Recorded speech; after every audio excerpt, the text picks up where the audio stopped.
welcome to the show. We're going to talk some more about the esoteric topics I've been covering lately, timelines, some of the sort of universal energy laws of the universe type things that affect how we experience this world. So I don't really have an order for the stuff that I want to talk about. And one thing that I've learned about studying these types of topics is you're going to have to be exposed to certain ideas like more than once from different directions, because the Matrix has very successfully led us to believe that if you can't see something, then it's not real. And a lot of energetic forces are not visible to the human eye. So it's kind of like wind sometimes, where like you can't see wind, you can see the impact of wind, you can see leaves blowing, you can feel it on your skin, you can hear it, but we can't see wind. Now you could see like dust blowing in the wind, but is that technically wind? No.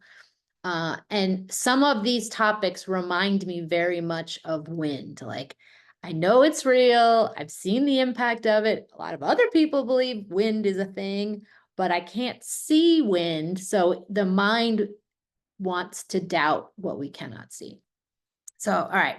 First thing I want to talk about is law of the mirror. I have seen this energetic. So there's like a whole bunch of these laws of the universe, sort of like, ideas around law of reciprocity, law of attraction.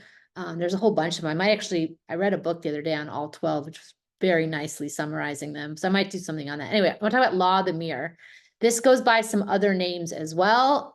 Generally, like what you put out is what you receive back. What you reap is what you sow. There are many kind of wise adages that have gone through either through the Bible and religion or just passed down kind of as wise sayings. So this is not something that is unique or only under the label of law of the mirror. But the idea is that what you put out, what you energetically exude, is going to be reflected back to you by people, circumstances, and other things. Now, there's a little bit of a catch here, because one of the most basic things to understand about all of this type of stuff is that you cannot fake beliefs or intention. And the mind loves to think it can pretend it feels it's a certain way, but really it's not. So like, this is where the idea of fake positivity being so unhelpful, that if it's generally a good idea to maintain a high vibration, which is to focus on the positive things and not dwell on the negative. That if a situation comes at you and it can be interpreted with a positive spin or a negative spin, it is wise to default to the positive spin, because until you have more accurate information, you're just going to sit there driving yourself nuts. Why not drive yourself nuts with the best possible outcome instead of the worst one? And so the thing about that idea, though, is that if you really do believe that, you're an unlucky person, or that life sucks or life is hard, and you pretend to have a positive outlook, it's not going to work. Like, this is why it's hard to shift beliefs, because it's sometimes a much deeper process to get rid of these old beliefs that were created as defense mechanisms as a result of trauma and as a result of difficult things. You can't just pretend those things didn't exist most of the time.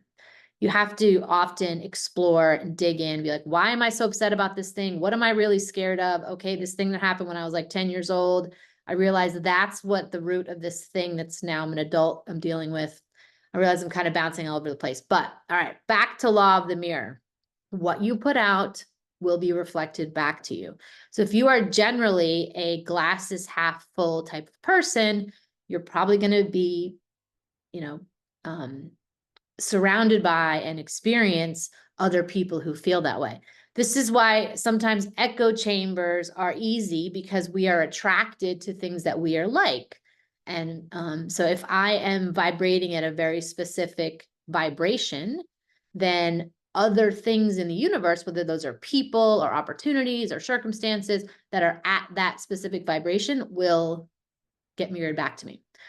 I'm a visual person. I like metaphors and analogies. If you're watching these videos, you're well aware of that. And so this metaphor with me and like vibrations and timelines, the image that comes into my mind are those old fashioned like telephone operators who back in the day, like they had a wall of like these like plug things, and they would like plug one person's call into another one. And you were kind of constantly connecting these different, two sides of a conversation. And the connection in my kind of view now is based on this specific vibration. So if I'm vibrating at 500 one day, and that means that I can connect to any opportunity or people or whatever that is also at 500. If I am pretending I'm 500, but really I'm a 250 because I'm just, scared and competitive and worried, I can't connect to the 500 opportunities, even though I can see it and I could want it. If I am not actually vibrating at the right level, like it's like a key in the wrong lock, like it just won't open. And this is why if you get into this work and, you have to go through things like called the dark night of the soul, or you do shadow work, exploring and understanding some of the root beliefs you have, which for most of us were formed at a young age, often in response to either the reward punishment system in place by our parents, or in other cases, some kind of trauma or difficult experience that led your ego, your shadow self, to create a bunch of defense mechanisms to keep you safe. In many cases, in order to really ascend, you've got to address those shadow issues. And sometimes they're referred to as loops.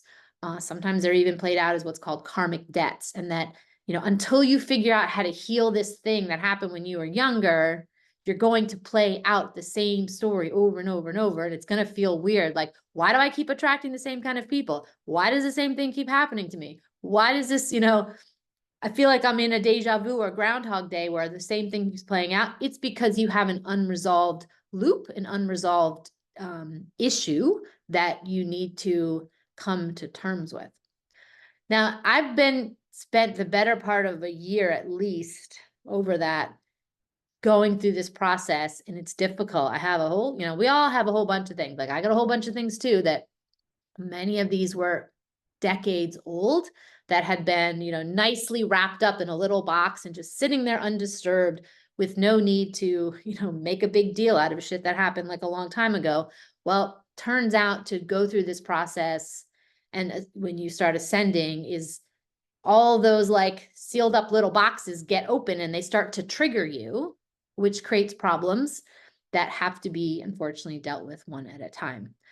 The thing that has helped me the most, and this has been a gift because I have a very amazing connection with one of my, call it spirit guides or higher self or God, whatever label you want to put on this very incredibly insightful intelligence source that provides me with all sorts of cool ideas and guidance. And when I pay attention and follow instructions, things usually work out very well. What I have been doing is kind of re-examining things that I saw as like traumas or, really difficult experiences. And we're kind of re-going through them and seeing how they were actually beneficial to me in the long run. And I've done this with some very difficult things that in most people's books would never be able to be considered like a good thing. And I'm not going to get into the details of them here. Just know that no matter what it was, it is possible it gave you some kind of gift as a result.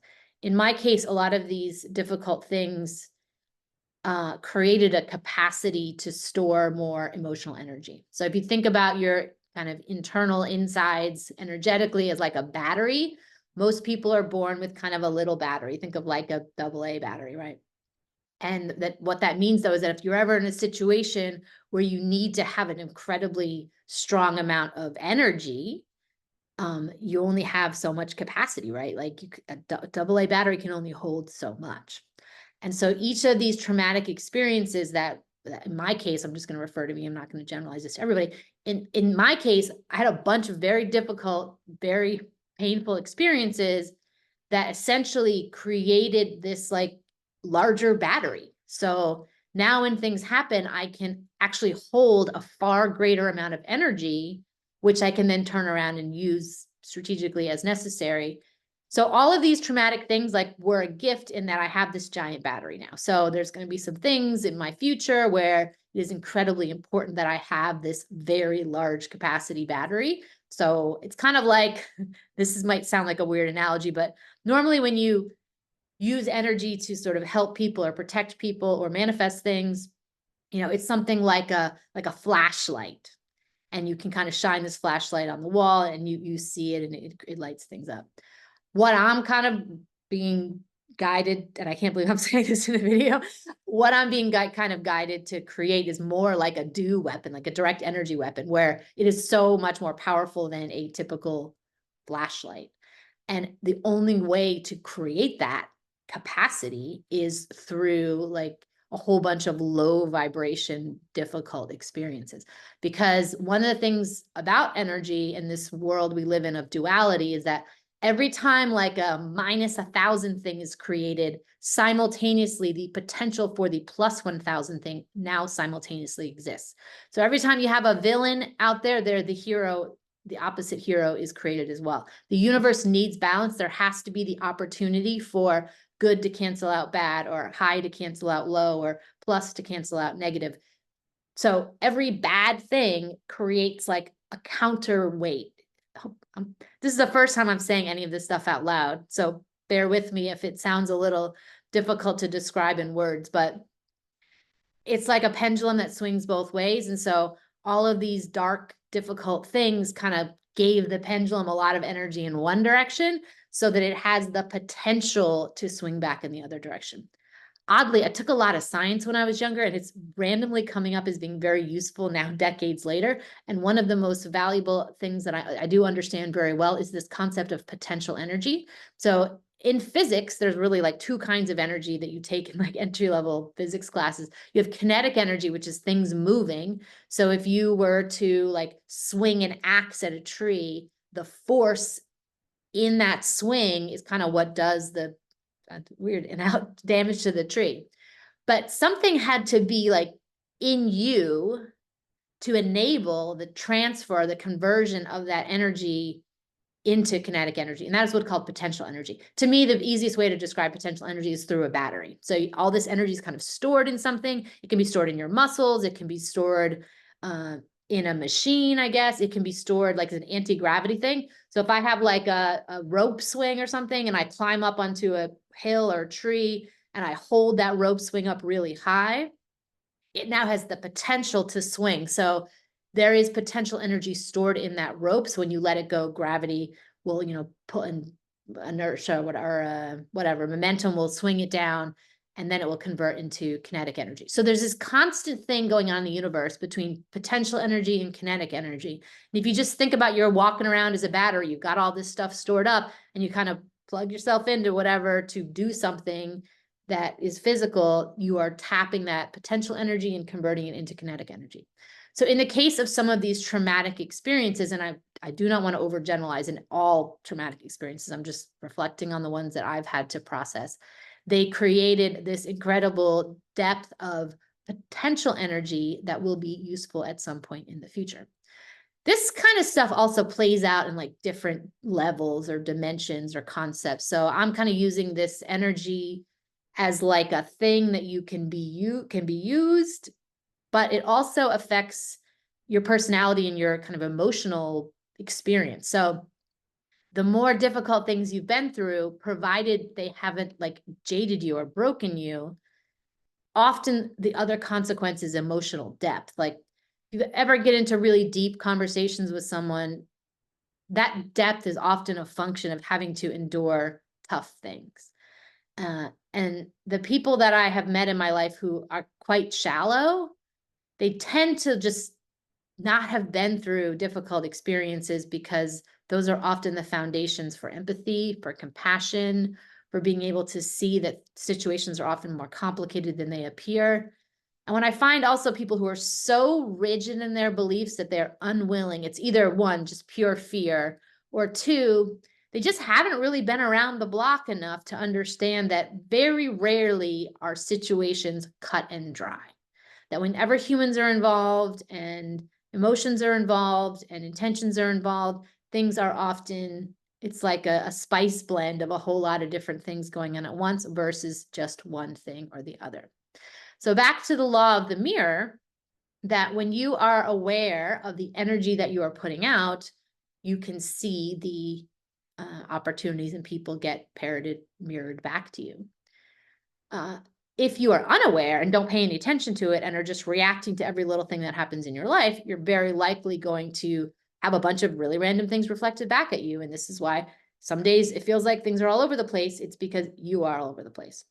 So I've spent the last couple of months, interestingly, figuring out some ways to just keep my baseline vibration so high, or sorry, consistently high, that like nothing can throw me off. This is not that easy. So sometimes I like to imagine this is like I'm holding this bag of energy. Think of it like a goopy gel or something that's in a plastic bag, and the more you hide it, it like slides around. So it's really hard to hold it. And for some reason, I have to hold it like on one foot, right? And every now and then something will come along and it'll like try to knock me over. And so this skill that I'm working on is this, like, if you want to visualize it, this ability to sort of stand on one foot, holding this weird, heavy, goopy bag of gel, while knowing that things are going to come along and try to like knock me over. And so the more grounded I can be in holding that firm, the more impervious I am to some of these kind of attempts from other energy sources to derail me. And so how do you do that? How do you keep your vibration high? So I think this is going to be a different answer for everyone. I will tell you what my guidance has had me do, because it's kind of wild. And my suggestion to you would be to connect with your own God, higher source, spirit guides, to find out what fits your personality type and what resonates with you. So for me, if you've been watching stuff I've been doing on Twitter, I've been painting all these flowers, right? So it was kind of a while ago, I was given this vision that at some point in my future, I'm going to have this absolutely magnificent flower garden. And the purpose of this flower garden is to allow me to recalibrate my vibration level. And the thing that's amazing about flowers is there's so many different ones. And if you actually spend time like looking closely at some of these more intricate flowers, like they're just miracles of nature. Like it's kind of hard to believe in evolution and that, everything was sort of evolved for a functional purpose. When you look at these absolutely stunning, detailed, geometrically perfect flowers and wonder, like, they're a work of art. I mean, and they change constantly. So in this garden, I apparently will visit this garden very regularly. And it teaches me this concept of unconditional love for the flowers, because the flowers are beautiful, but they die. I can't count on them to stay, no matter how much I ask them to never die. That's just not possible. A flower can only be a flower. They also can, sometimes not blossom. Like I could see a bud and be really excited, and then it doesn't blossom. Maybe a cold night comes in and it kills the bud and it falls to the ground. And the point is that no matter what the flower does, it's a waste of time to be mad at the flower or to expect the flower to do anything like that I want it to do. Like a flower is only going to be a flower. It is beautiful in its creation, but to have any expectations for the flower to do anything other than what it's going to do is a complete waste of time. So there's a surrender into knowing that today the garden will look like this, and I'm going to appreciate and relish in the most beautiful flowers on that day, knowing that when I come back the next day, everything, things will be different. One of my favorite flowers of today could be dead. The petals could have fallen to the ground, and tomorrow there might be a new blossom in place. So it's about kind of embracing change and understanding that the holding on to anything is a futile endeavor, and that when you can appreciate the beauty of something like a flower, knowing that it's never going to look again like it does in that moment, because it's either going to be blossoming and opening up more or falling to the ground or whatever change it is the cycle of the flowers. And now I don't have this flower garden yet. So part of this apparently that's an irrelevant detail. So I have like tons of flowers like around my house right now, lots of vases full of them. And it's interesting, they kind of have been coming from different sources. Like Some of them I just buy, some of them have been given to me. I have a great friend who has a peony bush in her yard. She gave me like several of these, including one incredibly large bouquet. She was going out of town. It was like, she's like, I picked them all because they were going to be dead before I came back. And it was like this giant ball of cotton candy. It was the most spectacular thing. And it smelled wonderful. So I'm surrounded by all these flowers, and I've been painting flowers, and I have other pictures of flowers. And it's just this constant reminder that no matter what comes at me in the matrix to try to derail me or make me scared or worried, just put it aside and go look at these flowers and know that whatever is happening in this moment will change. To try to like force it to be different is like forcing a flower to grow straight when it's going to grow crooked. Like there's just no point in that kind of a thing. And so this flower lesson has been a real fun journey. And there's like a pretty elaborate, like former plantation thing not too far from me in Georgia that is open to the public. I actually joined as a member. And it is probably the most spectacular like garden I've ever been to, outside of maybe like a palace gardens in Europe or Japan. This one, and every time I go, and now I guess I've been 3 times now. Every time I go, the new blossoms are out. It looks different. It has this really cool like pond thing that's like a replica of one of Monet's, water lily gardens. So people go there and paint it. And there's a very like high vibe art culture interest there. And a lot of retired people work there. So there's like 1,000 people who work there. I think they're all volunteers, and they just add this very helpful energy. So I've been kind of doing a lot of this flower stuff, and it's led me to do something yesterday that I just wanted to point out as another thing for this video, is that the matrix likes to have us all in a box. Jimmy and I love to talk about this box metaphor a lot too. So when you are in the box, it means there's a set of rules, there's expectations, things have to be done a certain way. We saw in kind of 2020, people's response was like, well, if the government tells me to do something, I should do it. There was just this like assumption that things were what they seem to be, and that the government's telling us to do something, of course they don't want to harm us. Like, of course we should just follow them. And so this process of like getting out of the box is very analogous to escaping the matrix, and that we have lived in this system of rules and expectations and beliefs, and things are just done a certain way. And we can just discard those rules. Like they're made up. So yesterday I'm in my flower mode, and went to a new florist, or new to me. I went to a florist that I'd not been to before. It's not too far from where I live. And I walked in, and the woman who owns it, came out, and she's like, can I help you? I'm like, yes, I would like a bouquet of flowers. I'm pretty open to what kind. And she's like, what's the occasion? I'm like, there isn't one. She's like, okay, who are they for? And I'm like, they're for me. And she's like, just looking at me like, this is so weird. She's like, okay, what do you want them for? I'm like, well, I like flowers and I like to watercolor paint, so I might just paint them. And she just looked at me with fascination, because there's a box that florists live in, and people come to floral shops to buy flowers for, a celebration, for some kind of like sympathy. Like there are a set of reasons why people buy flowers. And what it appeared to me was that in almost all cases, people are buying flowers for someone else, for some kind of like ritual ceremony that feels like it's out of obligation or like an expectation thing. And this was just kind of I ended up chatting with her for a while. She was just fascinated with me being in there. Okay, so then I'm gonna continue the story. All right, so I tell her these are just for me, that I paint. And she's like, what kind do you want? I'm like, well, what do you have that's like, fresh or whatever in season? I'm like a foodie. I didn't know what the right label was for like an in season fresh flower.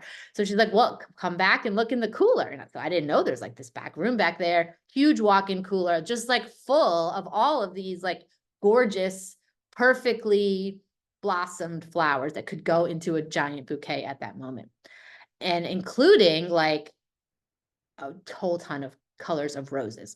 Now, I historically have not been a big rose fan. I kind of, in my little like former self, was judgmental and kind of saw roses as like cliche, I guess, like lacking originality. Like, oh, it couldn't come up with anything more original than roses. I have changed that tune completely.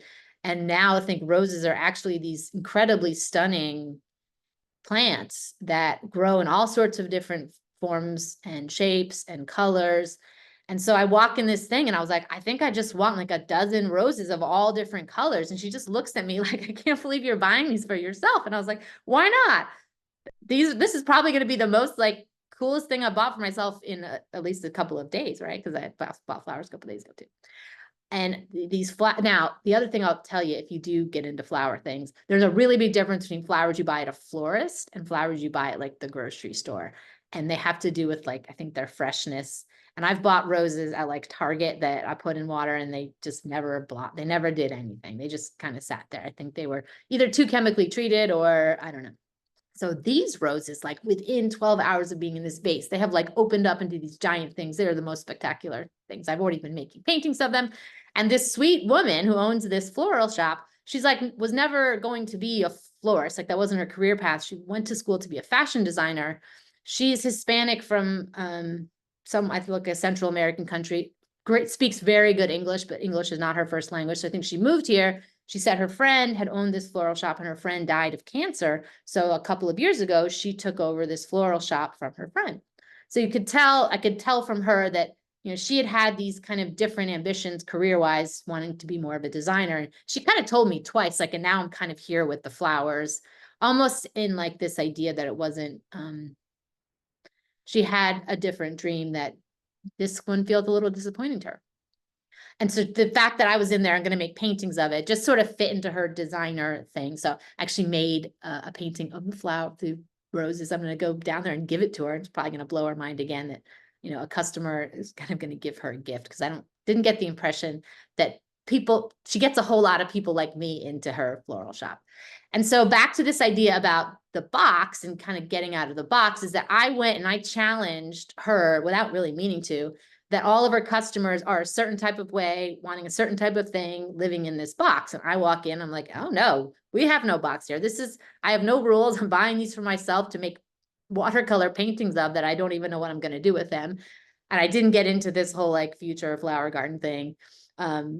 But my suggestion to you, if you want to start to break free of the matrix, challenge the rules and challenge what people will expect you to do, and challenge in a good way. You don't have to challenge by being necessarily like a destructive rebel and rebelling just for the sake of that. Like, what is the higher version of you that wants to do something but doesn't because you think there are a bunch of rules that mean that it's not possible or okay for you to do that.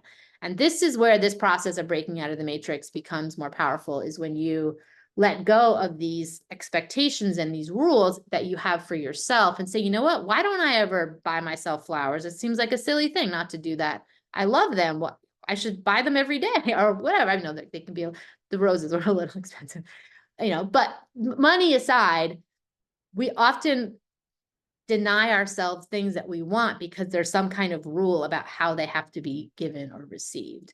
And this experience with the florist was just amusing in that I was really challenging some of the beliefs that she had without really trying to. And we both walked away like, this was a really fun experience. Her name's May. She's going to be my new friend. I'm going to go back there and get some more flowers in a couple of days. Because now that she's like my drug dealer, now that I have like a fresh, good stash, like I'm going to go over there and get hooked up every week. So, all right. Last thing I want to talk about is avoiding getting sucked into pendulums or conflict. This is another valuable way to keep your vibration high. And it looks like we're still on the cusp of some major financial system collapses and, you know, falling of certain systems that have been present in our world our whole life. So when things start to fall apart, it creates fear. And one byproduct of fear is division. People start to accuse each other, blame each other. And a valuable skill in escaping the matrix and keeping your vibration high is to not get sucked into conflicts. That's actually any conflict. Because when you get sucked into conflict, you are definitely the participant. You often lose the ability to be an objective observer. Your emotions get all wrapped up. You sometimes say things and do things you didn't really want to do. And you end up on a different like pathway or timeline because you are now operating in this response to fear type mode. So how do you avoid this? And this is not easy, especially if it's something that's going to trigger something with, one of those shadow wounds from a long time ago, is that you can observe both sides and you are compassionate to both. The best way I like to think about this, I love metaphors, is like, imagine you are watching two like little girls play with dolls. And in the playing, like they've made up a story, there's like a fight in the story and there's like a conflict, and the Ken doll is mad at Barbie or whatever, and they're fighting about something, and you see these two children reenacting this dispute, this conflict. As an adult, you could watch that and be like, oh, look, it's cute. They're having a fight. They're, working out some kind of difference. They're reenacting some kind of situation. And as an adult observing this, hopefully you're not like totally sucked in and rooting for one child to beat the other one and like getting involved in this conflict. Now, we often think, well, that's children, that's made up. Of course I wouldn't get emotionally involved in that, but with adults, totally different. No, it's not. It's the same thing.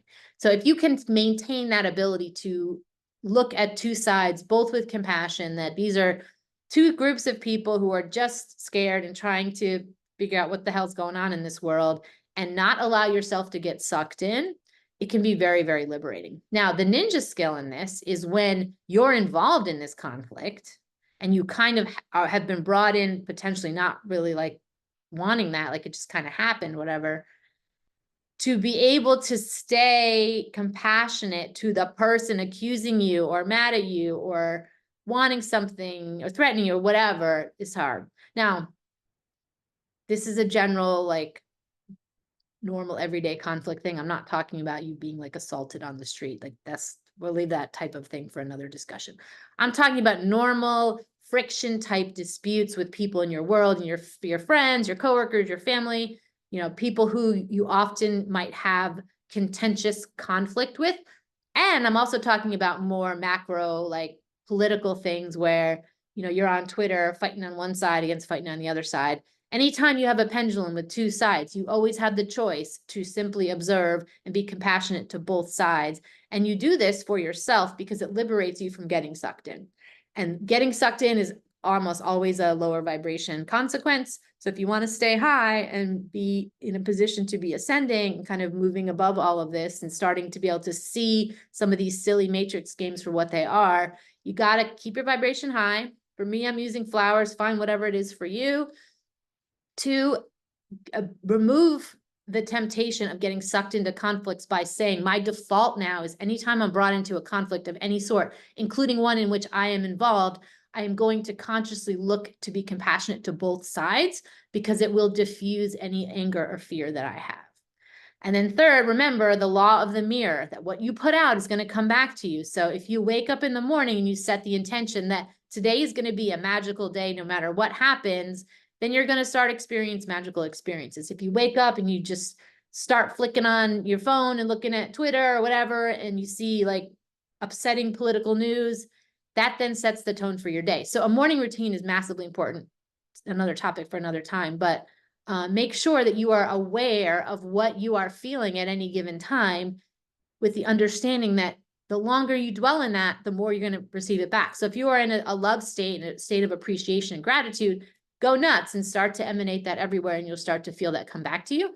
But if you are in a lower vibration state, figure out what works well for you to flip that around so that you can only be putting out energy that you want to be mirrored back to you. So as we go through these changes to financial system and different systems start to emerge, like a blockchain-based money system, and the fiat corruption thing goes away, be aware that we're not all necessarily going to the same place. So your vibration will determine which train you get on, which timeline you are on, and you want to be on the highest possible timeline for you. And that comes from consciously making an effort to keep your vibration high. Also, it feels like a lot of the time we're doing some waiting, like we're hanging out, waiting for something to happen. Why not wait in this state of like blissful excitement, that like thinking that the most amazing things are just around the corner for you? If you're going to sit in a waiting room, why not sit there in that state versus a fear-based state where you're scared that the whole world's going to collapse and everything's going to be terrible and blah, blah, blah. You have the choice to think about whatever you want. Sometimes it takes more effort to manage those thoughts than you might realize, but while we're kind of going through the ins and outs of a daily existence, and you just are in between activities or actions, you're driving somewhere, walking around or at the store or whatever, you can make the choice to become obsessed with like this amazing future that you want to live in. Like I have movies of these future scenes and they play in my mind and loop sometimes for hours on a time. And they're awesome. So I'm like, this is great. I don't mind sitting here waiting because I'm watching this movie about this incredibly beautiful, blissful future timeline. And it allows me to be removed from any fear or worry because I'm just confident that no matter what's going to happen, it's going to be amazing. I might go through some tumultuous, exciting obstacles on the way there, but ultimately everything's going to be fine. And because I've just chosen to have that belief, things have been great. So like I had lots of things have been falling into place, and I have had some pretty magical experiences with sort of synchronicities and understanding that like our mission here on Earth is far grander and bigger than I had ever imagined. And it's kind of continuing to evolve from there. So, all right, that's it. That's all I got. See you in the next one.